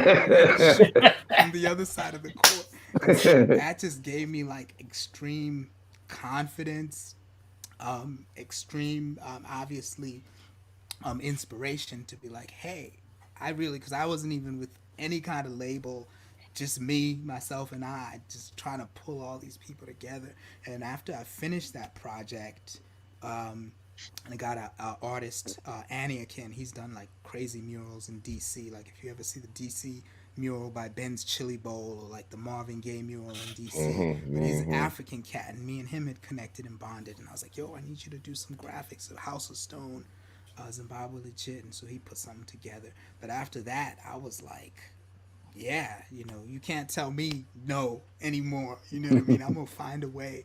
So as an independent, that was like huge, because I was like, I can do it. Like, despite all the obstacles, despite what people are telling me of what people want to hear, and it turned out to be a really good situation, really a good record. Got distributors to pick it up independently, and got a lot of great write-ups, feedback, reviews, and it kind of, I think, was my start into like really seriously knowing that I could independently make moves and make things happen. Have you noticed that? It's my last question. Like, for example, for many artists right now in 2023, 2024, when they finally come to the result of their record, they find out there that it's a promotional desert out there to take their record to with as much appreciation as the artist had in their creation of it. And what we try to do at Rap Station, and you don't stop for 15 years. Yeah, we're not getting the praise like, oh yeah, but it's come around crazy enough after 15 years when somebody comes with the record and they say, hey, I just completed this record. It took me a couple months, and now oh wow, you're playing it, you're putting on the charts, you're writing about it. What other outlets out there that you feel can actually, curate and rock your baby once you release it, because this has been a troubling effect right throughout, especially the past decade. Where to take my record to be appreciated? I know we could get a news story about it. We know that somebody might throw it in the middle of a mix or whatever, but where's the service? Yeah, nah, that's the biggest struggle, man. For real. Like, getting people to listen and stuff. But I love the college radio scene, because I know when I was at Virginia Tech, I was like the music director of WUVT, and so I had like the freedom and license to play whatever I want. I play Wu Tang, before the FCC hours and whatever, people, and all that stuff. And I'd also get like the newest records, and so that has been like a fertile ground. Of people that will actually play new independent stuff, and not just the big name artists. Some good podcasts, and I guess it's like a blend between the blogs and podcasts, where folks kind of talk to you about the record and then play the record in between, and kind of delve into the story behind the music to kind of draw people in. And I found more and more those types of things, situations, are super helpful, in kind of pumping the music, and also finding like people who can get to those places and to those spaces. So right now, like, we have the record running to college radio, and it's great to see like people in states that I haven't visited, or haven't been to in a while, picking up on the record or playing it, and providing feedback too on how the record touched them or what they thought about it.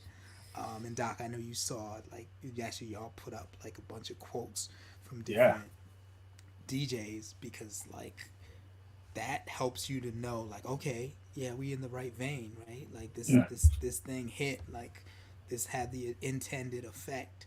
So that's like huge. I think a lot of times folks bang their heads against like the commercial stations and the big, you know what I mean, and don't see the results, or get fronted on, because those stations have their agendas, their program format or whatever that they want to do, and so you don't make it, and it can be frustrating. But it's like, it's a whole lot of people that would love to like hear the type of stuff you're making, if you can find them. So that's the biggest challenge. I think also there's a lot of, like, you talk about technology being for real, a lot of tools out there now that folks don't necessarily utilize. Like, I'm all in my Spotify for artists, and I'm like, okay, Hungary, okay, Czech Republic, okay, there's some plays over there, whatever. So if I'm gonna do like a mini campaign or something, I'm gonna be like, okay, let's target these countries, and you can do that for like low dollar amounts, and just run these ads, and then people will hit you up in your inbox, like on Facebook or IG, and be like, yo, I just heard the song, I'm in whatever. And it's weird because I'm teaching. I was telling y'all I'm teaching, so I'm teaching a hip hop ensemble at GW University, hip hop ensemble that myself and Professor Kajikawa started. So it's MCs and musicians making hip hop, and learning and performing. One of the students is from the Czech Republic, and he's an exchange student. He's like, "Oh yeah, I heard your music in Czech Republic," and I was like, "That's my teacher." Like, how wild is that? Like, you know what I mean? But like knowing how to reach people beyond just that immediate bubble, or in kind of that commercial area where it's like, yeah, well, how many plays do you have? How many whatever followers do you have on IG? And I'm like, that is really very little to do the quality of the music, Yeah. Right. It's a popularity contest if we're doing it that way. Yep. You ever think about writing any books along the line? Because that seems to be a great alongside effort for people who have written so long, like yourself, to put your words in print, storyline in print, and put your visuals and your sonics alongside that. It kind of like more people are flocking to slow it down and read what they've been digging with their ears for. We're getting to that crossroad. Yeah, now I've thought about it. I haven't really actively done things. I've talked to somebody who writes some books, and we talked about like how we kind of write a autobiography or something like that. And I've also thought in my head, I haven't put it into action yet, but the story of Zimbabwe legit would be a great movie documentary series, like of how it all came to be. Even if it was like fictionalized, you know what I mean? Like the story about a kid from Africa that wants to come to the US and rap before the advent of the internet, and how they figured it out, and how we were in Port Authority afraid we were about to get robbed because my uncle was like, yo, don't get on the subway. And we talked to somebody who stayed in the Bronx, and we were going to stay there for the night. And we're like, how do we get to where you at? And he's like, you need to get on the subway. And I'm like, oh, man, it's about to be a wrap for us. And he was like, yeah. And then we talked to Dave. It was funny. Dave was like, yeah, now you'll be all right. Just go to the train station. He's like, but if you go to Grand Central Station, yeah, people will take your stuff there or whatever. And the person was like, okay, so go to Grand Central Station, get on the 6th train to 181st Street or whatever. So I always think that would make like a real great documentary or like movie type thing. But yeah, now writing a book, I think I would love to talk about the journey, talk about the lessons, like you said, in kind of that format where somebody kind of stop and read and pay attention, and kind of takes it in. Because I also think it also broadens the audience too, right? Everyone's not necessarily a rap music fan, but everybody loves a good story, and then by virtue of that might also become a fan of the music. Makes all the sense in the world since you're in the cultural educational space as well. It freezes something tangible, and I think also the best of artists and music to also realize that hey, they just don't want to just stay digital. They want something tangible to sight, sound, story, and style. Yeah, Um, nah, for sure. that's the end of me hogging up all the great questions. Ah, Nah, I appreciate, man. I was a nice surprise guest. C-Doc ain't tell me this was gonna happen, so it's the we most never pleasant know. surprise. We never know for sure. So Word up. Yeah. Word up. I'm But always moving around. talking about books though, I have a friend that writes a book on sneaker law. Shout out to KJ. And about like he's a lawyer and has worked for like major sneaker brands, and now is independent doing teaching sneaker law, but they have their book as a textbook, so it's like students Mm. have to buy it for class. Oh, right. So he's got a great situation right there, or whatever. So I might write a book and make sure that's required reading for, Yeah. the School of MCing Hip Hop 101 at Right. GW. I'll be like, yeah, put that in your course catalog every fall semester. Well, Doc invented the book track, and Oh, okay. Doc invented a book track where the book and its chapters end up having a soundtrack. Oh, So, and then sometimes, like for example, if you're writing a book, you want to put a soundtrack to it, just like a soundtrack is to a movie. Yep. So it's funny, and then now we're starting to go into. It's funny that you said the word, you kind of invented a word, audio biography. Now you hear a lot of audio books. So now if you got an audio book that comes out when somebody's not just a reader, they listen to the audio book, and inside it's that you have the soundtrack and the score of your audio book around, and it's all one concise package to a 21st century mind and listener. Yeah. yeah. Yep. Yes, our debut book track comes out on December 1st for Summer Ham. Chuck's, what do you call it? Naffic Grovel? Yeah, I've done 4 Naffic grovels this year, Yes. and I'm actually working on a cartoon, well, not a cartoon, but an illustrated piece for our Rap Central Station mag paper, which comes out 6 times a year. It's a year-end edition, and I'm pretty sure that your album and your singles are going to be in the charts, because charts are important, man. Because you can get charts around, and people want to see charts even better than playlists, because playlists could appear and disappear just so quick and frequent. They're up, down, and out so quick. But a chart stays around for a while. So, boom, you could be in a chart for about 3 months of that record rising into your next record, just like back in the days. And we try to just kind of hold on to that principle. So, um, do me right. Got some legitimate chart toppers there. Yeah. Awesome. Appreciate that. Yep. And Dumi, we will definitely, you were talking about doing the podcast or whatever, where we play the music and talk about the record. When your upcoming album drops next year, we'll have to do that. Yeah, And we'll appropriately go through it. titled "Forward to the Future." Yes. And forward, like in a book, not in forward as in motion. So the forward to the future, because we've talked about celebrating 50 years of hip hop and what has happened and how things came to be. Super important. And maybe just as important is what are things going to be? Like, what are we looking forward to? What's going to happen next? Yeah.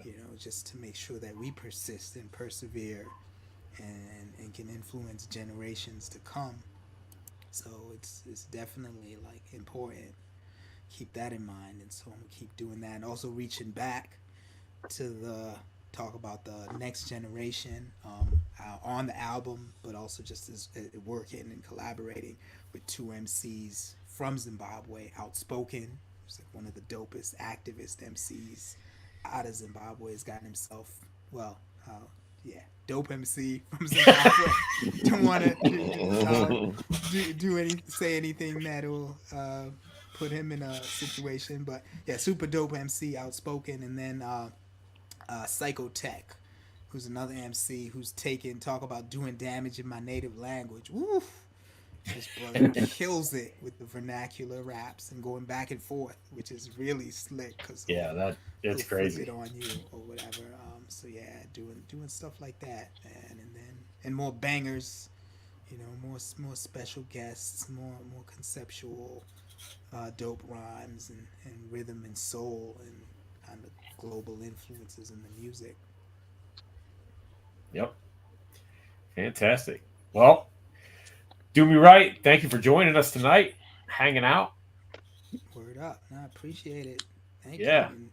And folks that are listening, watching, or whatever, find me at anything Dumi Right, and I should explain to folks where the name Dumi Right came from. For the first time, you heard it here. So Dumi Sani is my full name. Dumi Sani is Ndebele word, Ndebele the language from Zimbabwe. Um, Dumi Sani means praise, and obviously right is right. But so Dumi is the abbreviation, kind of like you'd call Frederick Freddie, Dumi Sani, Dumi. So it's always Dumi. I had some crazy rap names back in the day. I think when everyone was Ice, I was Ice D Cool. That wasn't working at all. But then Pebbles had a song called "Do Me Right." To do me right, and Right. I was, of course, high schooler in love with Pebbles. Like, oh my god, Pebbles. But she had the song "Do Me Right," and I was like, yo, that could be a thing. Like, "Do Me Right," and then Guy came out with their version of "Do Me Right," and I was like, okay, it's a There rap. it is. That's "Do Me Right." That's me. So anyway, if you're looking for me on Instagram, Facebook, and my own website, which I finally launched, dumiright.com. So Nice. DUMIRIGHT. I'm on everything, on all the platforms and everywhere. So folks, definitely check it out. See what's happening in the performance space, in the music release space, in the education space. Because I'm a big proponent of that, obviously, and a lot of interesting and great things to come, along with SpitSLAM. Yeah. Maestros of music, this guild that we're part of. So it's a good fit, bro. It's a good fit. Yeah. Word, I appreciate it. Yeah. And it's just an honor to be here. Who would have thought, when Biggie said it was all a dream, that was my dream too. We read Word Up magazine too, and ended up in Word Up magazine, and it was like, wait, what just happened? How did we get here from there? How do we keep it going? I don't want it to ever end. Yep. So that's how we do. So yeah, thank you so much. Appreciate it. Yeah. Thanks, man. Let's keep it going, man. We got something. I'm convinced. Yep. And the word I'm hearing from out there is that people are convinced too. So let's get it to them. It's fantastic. It's fantastic, the feedback that the joint's getting. So we got to keep it up. Got work to do. So yes, indeed. All right, ladies and gentlemen, do me right. Thank you. Thanks, man. All right. All right. Take care. Peace. Wow. There you go. Honor and a treasure, man. Definitely. Yeah. Man. Yes. Yep. Definitely an honor and a treasure, and it's true sign of craft. Yeah. Craft person, man, keeping up with it and expanding and finding new horizons. So that's what it's all about. Yeah. Yep. I love the guys that aren't afraid to keep doing what they love. Yeah, maybe they were signed to the majors back in 1991 or something like that. Right. And that's not the situation. But you know what? They're still doing it. They're still doing it. Yeah, I think that one of the advantages that I had coming into, hip hop and rap music was number one. I didn't have to do no demo. I was being chased down. So yeah, that's kind of like a weird ass different circumstance. Right. But I come from an aspect of artistry and creating art.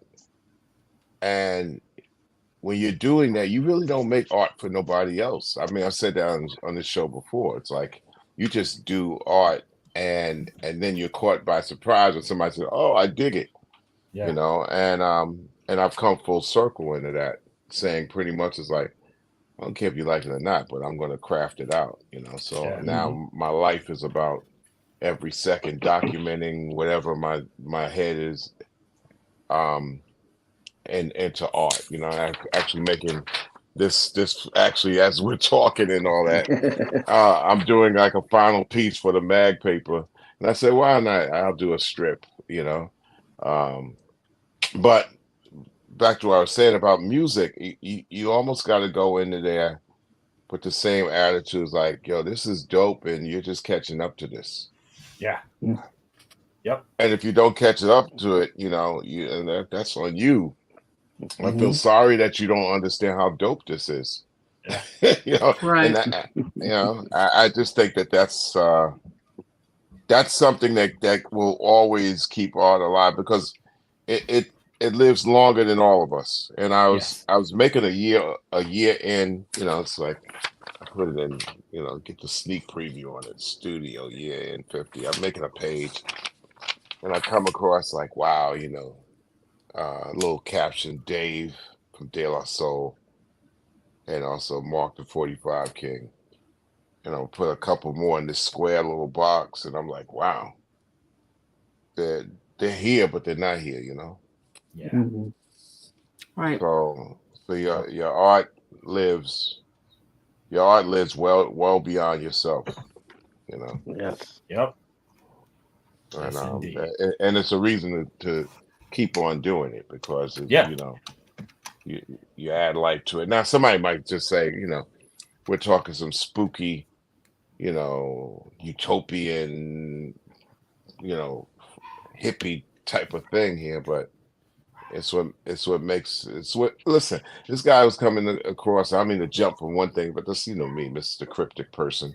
Guy was talking about like sports, and he was pretty much saying sports is for nimble-minded people who are easily distracted or whatever. And I get what they're saying about sport and art, but I told him, I said, listen, man, this thing that we call sports, arts, entertainment, is a spice of life that keeps you from looking at a cave like it's the only place, and you going out there and killing everything in your path to eat it. You know what I'm saying? Culture likes to bring us together, man, out of that cave mentality and shit. Yeah. So it adds sunshine on a cloudy day, like Smokey Robinson taught us when he wrote My Girl. But look at this. Eat your heart out, Ultra. Look at this. Who's that? Psycho Realm? Yeah, but you see, Be Real, of course. But this is the Be clothing. Real. This is the clothing line, and today I just saw one of the tags in my drawer. Wow. Wow. And when we toured, in 1998, this is what they came out with, the Joker line. Wow. Smoking Grooves? Yeah. Smoking Grooves. Jenny, you might have some Joker clothes somewhere. Sure don't. Sure do not. Yeah. Dope stuff. Yeah, so I mean, it's like it's why you don't stop, man. And wow, do me right. That's a gem. And I was traveling last week, so I'm sorry I missed Ant Live, because I'm right there. It's like my guy. Yeah, Ant Live and OG. Oh, Ed was on. Wow. Yeah. Oh, I got to catch the replay gang. Yep, definitely. And you falling asleep on the job here, Chuck? What's going on? No, I was pretty much awake where I was at. I was 1,000% awake where I was at. Trust me on that one. You were busy that night, so yeah, definitely busy. Yep.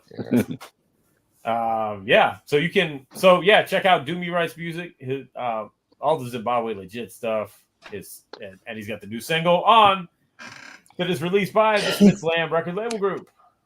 The SpitSLAM Record Label Group, a Chuck D situation. Catch us on your favorite streaming platform, on Bandcamp, or visit our official web store at SpitSlamRecords.com. All releases are available digitally or on CD, with select titles available on vinyl and cassette. The SpitSLAM Record Label Group. Throwback to the future sound. Yeah, Jenny, I'm never sleep on a job. Matter of fact, I'm doing the opposite. I'm always multitasking. Like right now, I know. I'm doing like 4 or 5 books at the same time. So you all saw me look down, I all throughout my life, I've been chastised of multitasking. Hey, I knew you were drawing something. I figured that out now. I know the telltale signs of you drawing something. Yeah. I try to wear the glasses. I try to wear the glasses to divert my eyeballs, but I'm sitting at a different desk right now, and What just happened? Oh, I don't know. Oh, we lost Ultra. Ultra got like, bored. yeah, I'm out. Ultra got bored. It's like, all right, yeah. I think he might have got a phone call or something. I don't know. There he is. Kick me out. we were saying the commercial. We were saying the opposite. It's like Ultra was like, I'm out of here. Yeah. Enough of this. No. If I'm out of here, I wouldn't come back. Yes. That's true. Yeah. So, SpitSLAM Record Label Group. Also, you can catch Mr. Chuck and myself and Flatline every Friday nights for the Angie Don't Stop radio show on Mixcloud and Rap Station on the Rap Station app. I have the SpitSLAM Jam of the Week. We play Big up by the SpitSLAM Record Label Group. Yes. Yeah, big up the Flatline who covered for me last week on the show. I got to cover. Oh yeah, he did. I got to cover this week for him and not play around. Get this show knocked out, especially this holiday weekend. So I'll probably start my production tonight. So if you want to give me that, I think you already debuting the Dumi Right song that was last week. Yeah, I'm trying to think because I kind of recorded the next 4 jams of the week, so they're in the can already. I'll have to look and see what's this week. Or get me over whatever you can get me. Maybe I'll do a double dose. Yeah, sure, can do. We'll get a double dose. SpitSLAM holiday cheer. Nice. There you go. And then you can also check out Jennifer O'Jenny, Ultra Mag, and DJ Soulbuck every Sunday night, 8 p.m. Eastern Standard Time, right here on Channel 0 for the mixtape, where they play music from the guests that we have next week. And Jennifer, and Ultra Mag. I have to do the honors. Yeah. Mm-hmm. We have my good friend Princess Superstar. Yeah. So if you want to know anything about Ultra Mag 7's professional rapping career, tune in. Can't wait. Yeah, she'll spill all the beans. Oh, it's gonna be good. So yeah. So yes, join us next Tuesday, 9 p.m. Eastern Standard Time, right here on Channel 0 for our next episode with Princess Superstar. I want to thank everybody for watching tonight live, everybody watching on the replay. If you like the show, please like and subscribe. Happy Thanksgiving. Yes, thank you, Jennifer. Happy Thanksgiving. And we will see everybody next week on another episode of It's C-Doc again.